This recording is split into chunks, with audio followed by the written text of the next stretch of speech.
A técnica de PCR e a história de sua invenção. PCR é uma técnica utilizada para amplificar, ou seja, multiplicar milhares de vezes o número de fragmentos específicos de uma sequência de DNA ou RNA presentes em uma amostra. Essa técnica nunca esteve tão em alta. Em uma busca pelo termo PCR no buscador de tendências do Google, podemos observar que o termo era relativamente pouco buscado na internet até 2020, período no qual buscas por PCR e termos relacionados estourou no mundo todo. Naturalmente, é fácil de compreender que tal interesse nessa técnica é devido a PCR ser uma das formas mais precisas para testar e diagnosticar se uma pessoa está infectada por coronavírus. O que não é natural de se pensar é que a descoberta do PCR ocorreu, segundo palavras do próprio inventor, Cary Mills, enquanto ele dançava pelado nos idos de 1983. Bom, mas antes de falar da situação inusitada em que o PCR foi inventado, vamos entender como essa técnica funciona e permite, dentre outras coisas, amplificar o material genético de RNA do novo coronavírus nos testes para diagnóstico de Covid. Todo organismo apresenta material genético, seja ele moléculas de DNA ou RNA. Similar a uma palavra que é constituída por uma sequência de letras, o material genético é constituído por uma sequência de unidades que chamamos de nucleotídeos. Ao todo, 4 nucleotídeos distintos compõem o material genético. O DNA consiste em uma dupla fita composta pelos nucleotídeos adenina, timina, guanina e citosina. Já o RNA é bastante similar ao DNA, com a diferença de ser constituído por uma fita única e ter em sua composição uracila em vez de timina. Dado que a informação genética que determina as características dos organismos está codificada nas sequências nucleotídicas que compõem o material genético, é de extrema importância conseguir identificar, isolar e até mesmo sequenciar trechos de interesse. No entanto, conseguir estudar trechos específicos de DNA ou RNA é bastante desafiador, já que cada região específica do material genético está representada apenas uma ou algumas poucas vezes em cada célula ou vírus. Nesse contexto, surge o potencial da PCR, dado que é uma técnica que imita em tubos de ensaio o que as células dos organismos fazem, que é utilizar uma fita de RNA ou DNA pré-existente como molde e copiá-la. Nesse processo, a PCR permite gerar milhares de cópias de uma mesma sequência que estava inicialmente representada apenas uma vez na amostra. Na prática, para a PCR, precisamos de alguns ingredientes básicos, que são a amostra contendo a molécula de DNA ou RNA de interesse, primers complementares à sequência de interesse, enzima polimerase, nucleotídeos e água para acertar o volume necessário para a reação. Além dos ingredientes, precisamos de uma máquina termocicladora que controla ciclos de aumento e diminuição de temperatura por tempos pré-determinados, na qual a mágica da PCR acontece.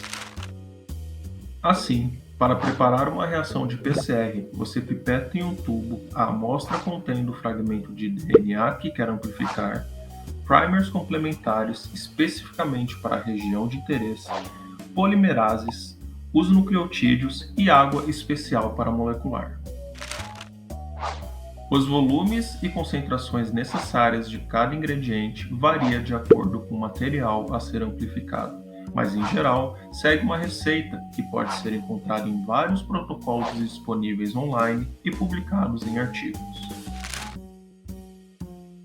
Uma vez misturados os ingredientes necessários para a PCR, basta colocar o tubo na termocicladora pré-programada. Seguindo o programa, a termocicladora irá aumentar e diminuir a temperatura da amostra para permitir que o processo da PCR ocorra. Assim, para o primeiro estágio da PCR, a termocicladora aquece a amostra a aproximadamente 95 graus Celsius por 30 segundos. Tal temperatura permite que as fitas do DNA dupla fita se separem e fiquem acessíveis, ou seja, expostas aos primers, nucleotídeos e polimerase. Em seguida, para o segundo estágio, a termocicladora abaixa a temperatura da amostra para aproximadamente 60 graus Celsius por uns 30 segundos, temperatura necessária para que os primers possam reconhecer e se ligar, ou seja, se anelar à região do DNA a que são complementares. Finalmente, para o terceiro estágio, a termocicladora aumenta a temperatura para aproximadamente 72 graus Celsius por uns 30 segundos, temperatura ótima de funcionamento da polimerase, que reconhecerá a região do DNA onde os primers se ligaram e exercerá sua atividade de estender as sequências dos primers, de acordo com a sequência das fitas do DNA da amostra que serve de molde. Durante esse estágio, quando a polimerase encontra uma adenina na fita molde, ela adiciona uma timina na fita que está sendo estendida, e o contrário também é verdadeiro. Mas quando ela encontra uma guanina na fita molde, ela insere uma citosina na fita em crescimento, e o contrário também é verdadeiro. Ao final desse ciclo, o que eram 2 fitas de DNA se transformaram em 4 fitas, e um novo ciclo de aumento e diminuição de temperatura se inicia, no qual as agora 4 fitas serão copiadas, gerando assim 8 fitas de DNA. Após 30 ciclos de aumento e diminuição de temperatura, em cada um deles ocorrendo separação de fitas de DNA, ligação de primers e extensão de fita pela polimerase, em menos de 2 horas podemos obter mais de 1 bilhão de cópias de fragmentos de interesse. Assim, o que era apenas uma cópia de fragmento de DNA foi copiado múltiplas vezes e está abundante suficientemente dentro do tubo de PCR para ser isolado por eletroforese, ser sequenciado ou utilizado para outros fins. É nesse mesmo processo, com poucas variações, que uma amostra coletada de um paciente contaminado pode ter trechos específicos do material de RNA do coronavírus amplificados por PCR, a uma quantidade passível de ser identificada, permitindo, portanto, a identificação do vírus e o diagnóstico da infecção. Bom, agora que falamos um pouco como funciona a PCR, que história é essa de o Carey Mills tendo inventado a PCR enquanto dançava pelado? Bom, dançar pelado foi apenas uma analogia utilizada por Mills em seu livro Dançando Pelado no Campo da Mente. Nesse livro, Mills conta diversas histórias, dentre elas conta como a PCR foi inventada. Bom, com base em relatos dele, como por exemplo em seu livro e no artigo de 1990, a história da descoberta da PCR se deu mais ou menos assim. Em 1979, Carey Mills foi contratado para trabalhar como químico na empresa de biotecnologia Cetus. Na época, sua função principal era produzir pequenos fragmentos de sequências de nucleotídeos, como os primers, que eram encomendados por pesquisadores para serem utilizados em experimentos e diversas pesquisas em biologia molecular.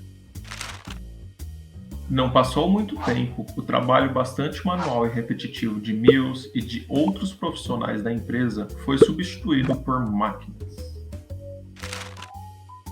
Nesse contexto, em que os equipamentos trabalhavam e produziam primers, Mills começou a ter tempo de sobra para dançar pelado no campo da mente, ou mais literalmente dizendo, começou a ter mais tempo para pensar livremente sobre questões, problemas e soluções relacionadas à biologia molecular.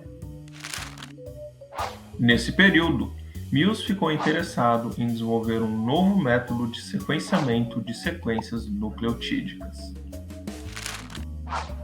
Partindo do que já era conhecido e feito na época para determinar a sequência nucleotídica de moléculas de DNA, Mills começou a pensar o que poderia ser modificado para melhorar e facilitar o processo de sequenciamento de nucleotídeos. Infelizmente, todos os planos e alternativas que Mills pensava tinham uma falha muito grande e não funcionaria. Ou seja, foram tentativas frustradas de bolar algo que inovasse o sequenciamento. No entanto, na busca de tentar eliminar falhas que surgiam em suas ideias, Mills acabou descobrindo uma forma que potencialmente permitiria amplificar sequências. Esse procedimento envolveria misturar em um mesmo tubo DNA, primers, polimerase, nucleotídeos e água e submeter tal tubo a diferentes temperaturas. Ou seja, Mills estava descobrindo a PCR. Tal descoberta, segundo ele, se deu durante uma viagem de carro para Mendocino, na Califórnia, na qual ele tinha as mãos ocupadas no volante e a mente livre em pensamentos. Tornando uma longa história curta, segundo Mills, logo que ele percebeu o potencial de sua ideia, ele passou a apresentá-la para todos que aceitavam ouvi-la. Sem muito sucesso, a ideia descrita por Mills não instigou a animação de muitos. Isso só viria a mudar quando, junto de outras pessoas da Cetus, os primeiros experimentos e a otimização de um protocolo foram feitos e foi demonstrado que, de fato, a ideia de Mills, a ideia da PCR, funcionava. Daí, seguiu-se mais experimentos e a preparação do artigo, que descreveu ao público científico a mais nova técnica que permitia em pouco tempo multiplicar milhares de vezes fragmentos de DNA de interesse. Por esse trabalho, Mills ganhou o Prêmio Nobel em Química em 1995. O impacto que a PCR teve e tem até os dias de hoje é indiscutível e revolucionou a área de biologia molecular. Enquanto antes era difícil lidar com amostras de DNA e RNA por conta do pequeno número de fragmentos dessas moléculas em uma amostra, com a PCR somos capazes de multiplicar significativamente qualquer trecho de DNA e RNA de interesse. Além disso, a história contada por Mills nos demonstra como exercitar o pensamento livre e desenvolver pesquisas científicas, além do financiamento à ciência, nesse caso feito pela Cetus, podem levar a descobertas e conhecimentos inusitados, inesperados, incomensuráveis e revolucionários para a ciência e o mundo.